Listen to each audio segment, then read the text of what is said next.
Tube देखने को मिलती है आप लोगों को। एक तो ये व्हाइट कलर की ट्यूब देखने को मिलती है और दूसरी ये ब्लैक कलर की ट्यूब देखने को मिलती है। ये ब्लैक कलर और व्हाइट कलर की ट्यूब किस चीज की ट्यूब है? ये व्हाइट कलर की जो ट्यूब देखने को मिलेगी वो देखने को मिलेगी आपको ऑक्सीजन ट्यूब। ठीक है, ये ऑक्सीजन ट्यूब होती है। ब्लैक कलर की जो ट्यूब देखने को मिलती है वो देखने को मिलती है एयर ट्यूब। तो यहाँ पे आप लोगों ने देखा होगा, एक तो ऑक्सीजन वाला पोर्ट दिख रहा है, एक एयर वाला पोर्ट दिख रहा है आप लोगों को। तो यहाँ पे जो ब्लैक कलर का पोर्ट है ये एयर वाले पोर्ट में लगा देंगे, व्हाइट कलर का जो पोर्ट है वो ऑक्सीजन वाले पोर्ट में लगा देंगे।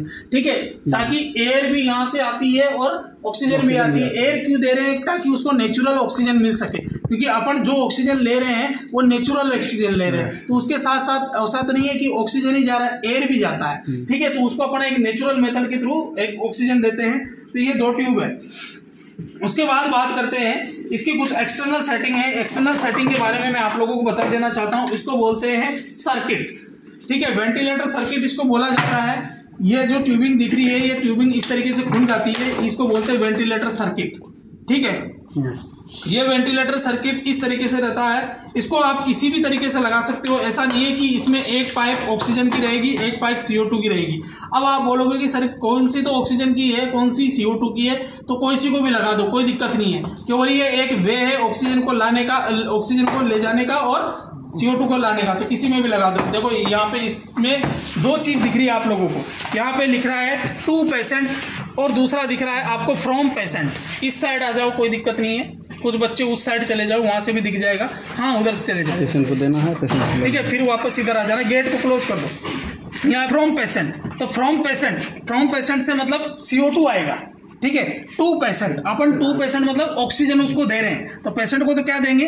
ऑक्सीजन। और फ्रॉम पेशेंट मतलब वहां से क्या लेंगे? CO2। तो इन दोनों को अपन आप इस तरीके से लगा दो ताकि इस पाइप के थ्रू क्या आ सके, एक के थ्रू तो ऑक्सीजन जा सके और दूसरे के थ्रू CO2 आ सके। तो ये इसकी एक्सटर्नल सेटिंग है। दूसरा है, इसको बोलते हैं स्पायरो। स्पायरो का मतलब क्या हो गया? ड्यूरिंग मान लो इंट्यूबेशन, पेशेंट का इंट्यूबेट हो रखा है, ऐसी कंडीशन में आप पेशेंट को क्या करवाना चाहते हो? लंग एक्सरसाइज करवाना चाहते हो। आप लोगों ने देखा होगा 3 बॉल वाला, उसको स्पायरोमीटर बोला जाता है। तो स्पायरो अगर करवाना है, लंग एक्सरसाइज किसी पेशेंट को करवानी है ड्यूरिंग इंट्यूबेशन, तो इसके थ्रू अपन क्या करते हैं? स्पायरो करवाते हैं। इसको किसके अंदर कनेक्ट कर देते हैं? ये जो ये दिख रहा है आप लोगों को, इसको बोला जाता है कैथेटर माउंट।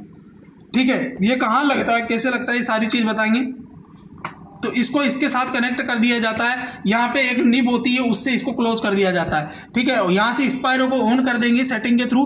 ठीक है, जैसे स्पायरो को ऑन करेंगे तो इसके साथ इसमें एक्स्ट्रा प्रेशर क्रिएट होता है। जब एक्स्ट्रा प्रेशर क्रिएट होगा और एक्स्ट्रा प्रेशर क्रिएट होकर के फिर वापस लूज होगा, फिर क्रिएट होगा, फिर लूज होगा, इससे क्या होगा? लंग एक्सरसाइज होगी। ठीक है, तो लंग एक्सरसाइज भी अपन स्पायरो के थ्रू करवा सकते हैं। उसके बाद बात करते हैं, इसमें एक चार्जिंग पॉइंट होता है। ये चार्जिंग पॉइंट कंटिन्यू लगा हुआ रहना चाहिए। ठीक है, कभी भी चार्जिंग पॉइंट इसमें डिसलोकेट नहीं होना चाहिए। क्यों? क्योंकि डायरेक्ट वेंटिलेटर बंद हो जाएगा। कुछ वेंटिलेटर होते हैं उसके अंदर बैटरी बैकअप होता है, कुछ वेंटिलेटर होते हैं जिनके अंदर बैटरी बैकअप नहीं होता है। अच्छी कंपनी के जैसे इंगस्ट्रम और सेलो के इनके वेंटिलेटर आते हैं, उनके अंदर बैटरी बैकअप होता है, इसके अंदर बैटरी बैकअप नहीं है। सर उसका कैसे हम लोग पहचानें कि जैसे इसमें बैटरी बैकअप है या नहीं? बाहरी कोई स्रोत नाम लिखा हुआ रहता है। ठीक है, और उसके अंदर मतलब जैसे इस तरीके से, ये तो प्रधानमंत्री वाले हैं। ठीक है, इनके अंदर बैटरी बैकअप नहीं है। उसके अंदर सेल जब वेंटिलेटर आएगा तो उसके अंदर साथ में उसकी पूरी की पूरी बुक आती है, उसमें सब कुछ लिखा हुआ रहता है, डिस्क्राइब किया हुआ रहता है। ठीक है, वेंटिलेटर की पूरी बुक होती है। उसके बाद बात करते हैं, इसको बोला जाता है कंट्रोलर। ये अलार्म साइलेंट का बटन है। उसके बाद में ये ऑन ऑफ, जहां भी ये सिंबल आपको दिख जाए इसका मतलब क्या है? ये ऑन ऑफ का बटन है। ठीक है, ये ऑन ऑफ वाला बटन है। उसके बाद में ये है ऑक्सीजन सेटिंग के लिए कंट्रोलर। इसको भी कंट्रोलर बोला जाता है। इससे आप ऑक्सीजन सेट करोगे इसके अंदर। इससे आप क्या करोगे? जो भी सेटिंग है उसको कंट्रोल करोगे। अब बात करते हैं, इसको ऑन करते हैं, देखते हैं इसके अंदर क्या खुलता है।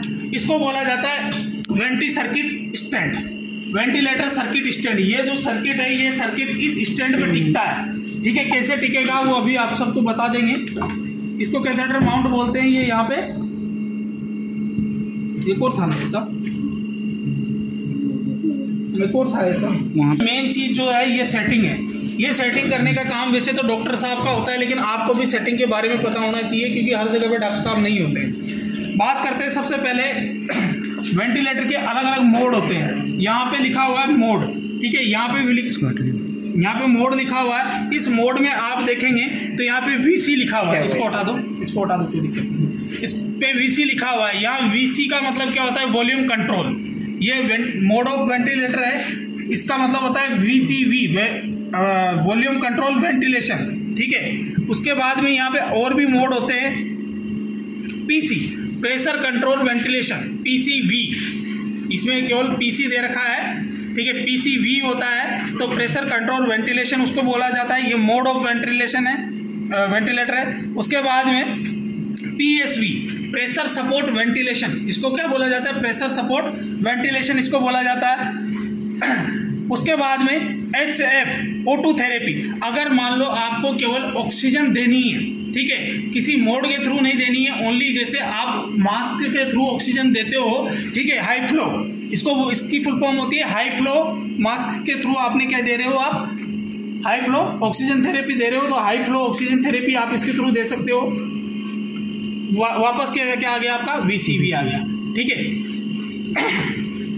तो ये मोड ऑफ वेंटिलेटर होते हैं। इन मोड में जो ये VCV जो होता है, ये यूनिवर्सल मोड इसको बोला जाता है। लिख लो, VCV के सामने इसको यूनिवर्सल मोड भी बोला जाता है। यूनिवर्सल मोड का मतलब ये होता है कि मान लो डॉक्टर साहब नहीं है, पेशेंट को किस मोड पे लेना है, तो आप इस मोड पे पेशेंट को रख लो, ठीक है। किसी भी प्रकार का कितना भी पेशेंट हो, इस